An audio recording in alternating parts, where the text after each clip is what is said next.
ፑል ቤት ምናምን ዲኤስቲቪ ፕሌይስቴሽን ምናምን መስጊድ ውስጥ ቢኖር ምን ችግር አለው?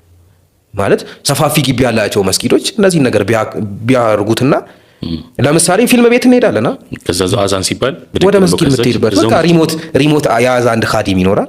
አጥፍቶ አዛን ብሏል ብሎ እኮ ወደ መስጊድ ይዞ ሊገባ ይችላል። ሰግዶ ይመጣል። ሰግደህ ደግሞ ትመጣል። ገብቶሃል? እዚህ መታ ኢስላሚክ አስተማሪ የሆኑ ነገሮችን እኮ እንዲያይ ማድረግም ትችላለህ። ልጁ ከመስጊድ ሳይወጣ ገብቶሃል?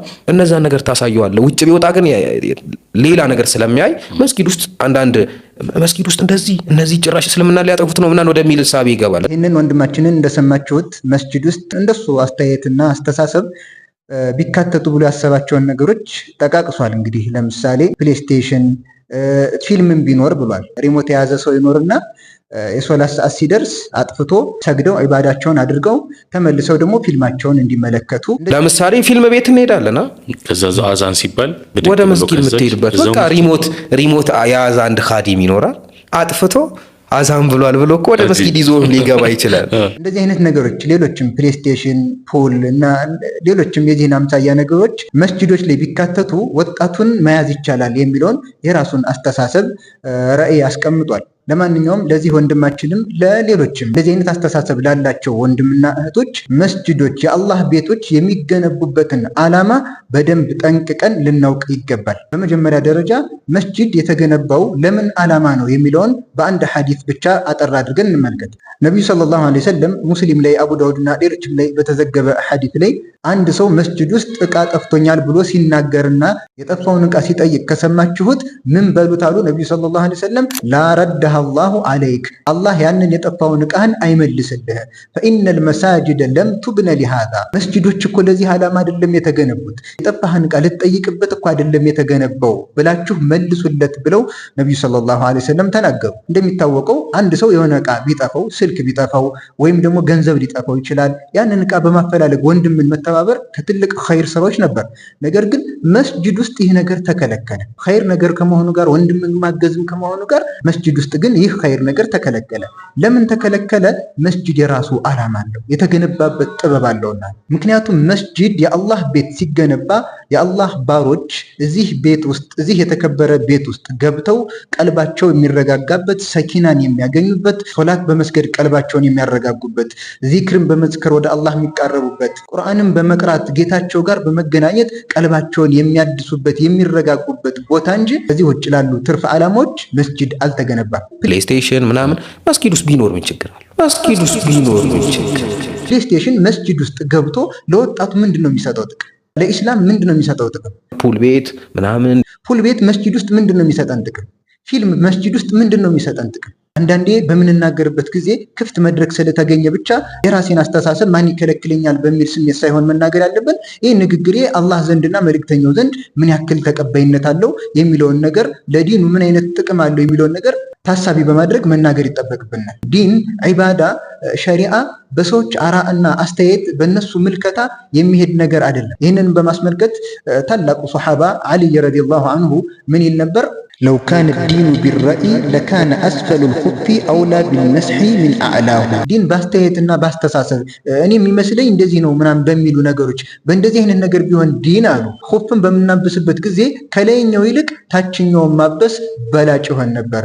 ምክንያቱም ታችኛው ነው ለመሬትና ቆሻሻን ነገሮች ለመንካት ቅርብ የሆነው። ስለዚህ ማስወገድ ያለብን የታችኛውን ቆሻሻ ነበር። ነገር ግን ዲኑ ሸሪዓው ደግሞ የታችኛውን ትተን የላይኛውን እንድናብስ አዘዘን። በዚሁ ተብቃቅተን ተቀብለን እንጓዛለን። ምናልባት ከዚህ ላይ የሚነሳ የሆነ ነገር አለ። መስጂዶች ነቢዩ ሰለላሁ ዐለይሂ ወሰለም ከሶላት ከዚክር ከቁርአን ውጭ ለተለያዩ ነገሮች ተጠቅመውበታል የሚባል ነገር ይነሳል። አዎ ነቢዩ ሰለላሁ ዐለይሂ ወሰለም ለተለያዩ ነገሮች መስጂድን ተጠቅመዋል። ሹራ የማድረጊያ ቦታቸው የመመካከሪያ ቦታቸውም ነበር። የጦር ልምምድን የቀስት ልምምድን በማድረግም ደግሞ ይጫወቱም ነበር። የተለያዩ ጉዳዮቻቸውን ይፈጽሙ ነበር።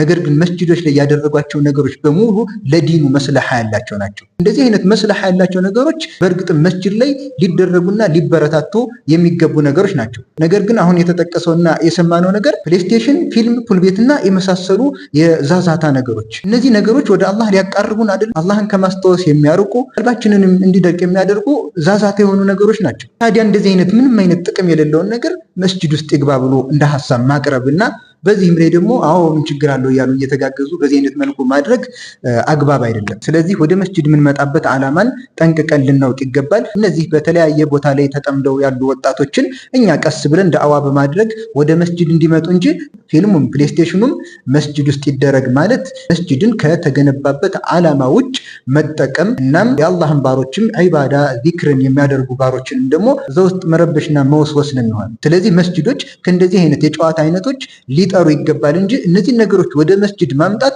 ለሙስሊሞች መስለሃን ማምጣት ሳይሆን ፈሳድን መዘርጋትና የፈሳድን በር የብልሽትን በር መስጂድ ውስጥ ድረስ ማስገባት ነው የሚሆነው። ለዚህም ታላላቅ አኢማዎች ታላላቅ ዑለሞች መስጂዶች ከእንደዚህ አይነት የጨዋታ አይነቶች ለዲኑ ምንም አይነት ጥቅም የማይሰጡ የጨዋታ አይነቶች መስጂዶች ሊጠሩ እንደሚገቡ ይናገራሉ።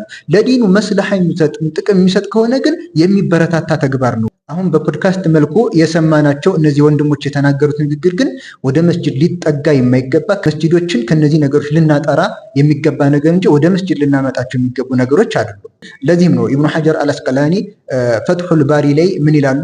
አልአስሉ ፊል መሳጅድ ተንዚሁሃ አኒል ለዒብ ፈይቁተሰሩ ዐላ ማ ወረደ ፊህ ነሱ። በመስጂዶች ላይ አስሉ መሰረቱ ከእንደዚህ አይነት የጨዋታ አይነቶች መስጂዶችን ማጥራት ነው። ማስረጃ ነስ በመጣበት ነገር ላይ ብቻ የሚያጥር ይሆናል ብለው ይናገራሉ። ለምሳሌ ሐበሾች ቢደራቂ ወልሒራብ እንደሚጫወቱ ሙስሊም ሪዋያ ላይ የተዘገበ አለ።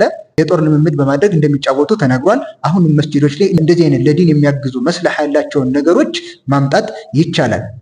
በዚህ አይነት መልኩ ሌሎችም በነስ የጸደቁ ነገሮችን ማድረግ መጠቀም ይቻላል። ከዚህ ውጭ ካሉ ላዒቦች የጨዋታ አይነቶች ግን መስጂዶችን ልናጠራ ይገባል ይላሉ ኢማም ኢብኑ ሐጀር አልአስቀላኒ። ስለዚህ ምን ችግር አለው ፑል ቤት ቢኖርልን ፕሌይስቴሽን ቢኖርልን የሚለው ነገር የሚያስኬድ ነገር አይደለም።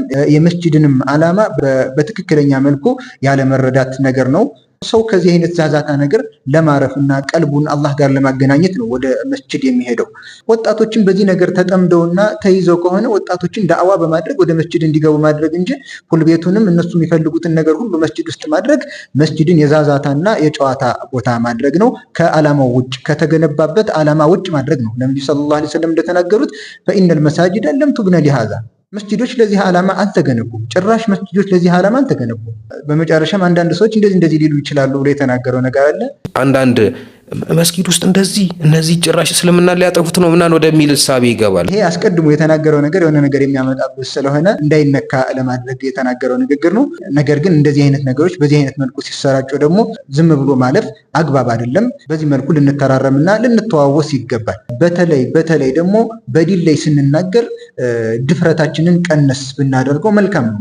በመሰለኝ በደሳለኝ የምንናገራቸው ነገሮች ለኛ ቀላል ሊሆኑ ይችላሉ። ሲተላለፍ ግን መልእክቱ የተለያዩ ሰዎች ዘንድ ሲደርስ ምን አይነት ተጽዕኖን እንደሚፈጥርና ሰዎችን በምን አይነት መልኩ እንደሚያዞር የምንመለከተው ከባድ ሁኔታ ስላለ ለማለት ነው።